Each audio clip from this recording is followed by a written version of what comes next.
ইনশাআল্লাহ আলহামদুলিল্লাহ আমি এই রায় সন্তুষ্ট এবং এই রায় যখন বাস্তবায়ন হবে তখন আমি 100% সন্তুষ্ট হব। ধর্ষক যারা ভবিষ্যতে ধর্ষণ করার চিন্তা করছে তাদের কাছে পেপারে এটা থাকুক না। এই ঘটনা সারা জাতিকে যেমনি নাড়া দিয়েছে, ওগো দেখার কারণে মানে এইরকম কাজ আর কেউ করবে না।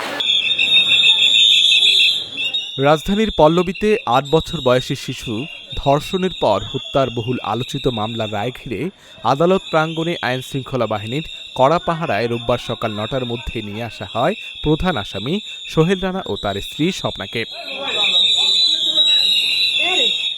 পরে সকাল ১:১২টার দিকে ঢাকা মহানগর শিশু নির্যাতন দমন ট্রাইব্যুনালের বিচারক মাসরুর সালেকিন আসামিদের মৃত্যুদণ্ডের রায় ঘোষণা করেন।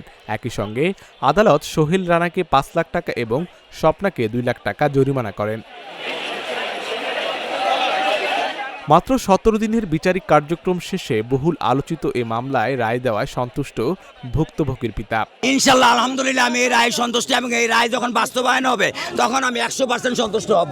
এই রায়ের ব্যাপারে মাননীয় প্রধানমন্ত্রী, মাননীয় বিচারপতি, মাননীয় যুব ক্রীড়া প্রতিমন্ত্রী এবং আমিনুল ইসলাম সাহেব এবং দ্বিতীয়ত হচ্ছে পুলিশ প্রশাসন এবং বাংলাদেশের জনগণ এবং সাংবাদিক মিডিয়া যারা আমাকে সাহায্য করেছেন, আমার স্বরাষ্ট্রমন্ত্রী, অন্য যারা আছেন আইনমন্ত্রী, তারা সবাই আমাকে সাহায্য করেছেন।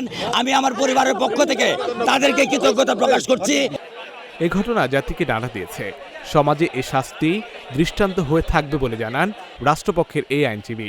এই বিচারকের অবজারভেশনে উনি বলেছেন যে এই ঘটনা সারা জাতিকে যেমনি নাড়া দিয়েছে এবং সমাজের যে আমাদের যে সমাজের যে অবস্থা, সেই অবস্থায় সমাজের শিশুদেরকে এই ধরনের ঘটনা থেকে রক্ষা করার জন্য এবং মানুষের ভিতরে সচেতনতা সৃষ্টি করার জন্য এইটা একটি দৃষ্টান্তমূলক একটা বিচার এবং দৃষ্টান্তমূলক অপরাধের শাস্তি হিসাবে এটা আমাদের এই আইনের অঙ্গনে এটা বিরাজ করে। দ্রুত বিচার যেমন গুরুত্বপূর্ণ, তেমনি ন্যায় বিচার নিশ্চিত করাও সমান জরুরি বলছে জনতা। ধর্ষক যারা ভবিষ্যতে ধর্ষণ করার চিন্তা করছে তাদের কাছে পেপারে এটা থাকুক না, যে হ্যাঁ দেখেন আমাদের মতো একজনের এভাবে দণ্ড হয়েছে। এগুলো তো করাতে পারছেন না, কারণ আপনার আপিল শুনতে অনেকদিন চলে যায়, সরকার চেঞ্জ হয়ে যায়, রেজিম চেঞ্জ হয়ে যায়, মানুষের মন মানসিকতা চেঞ্জ হয়ে যায়, আপনি আমি সবাই ভুলে যাই, রামিসার কথাও ভুলে যাবেন, তাই না?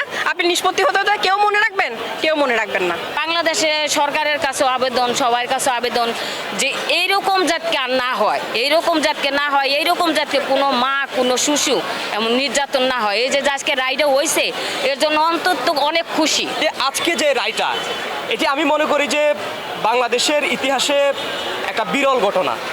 এ রায় নারী ও শিশু নির্যাতন বিরোধী মামলাগুলোর দ্রুত নিষ্পত্তিতে নতুন দৃষ্টান্ত স্থাপন করবে বলে সংশ্লিষ্ট মহলের প্রত্যাশা।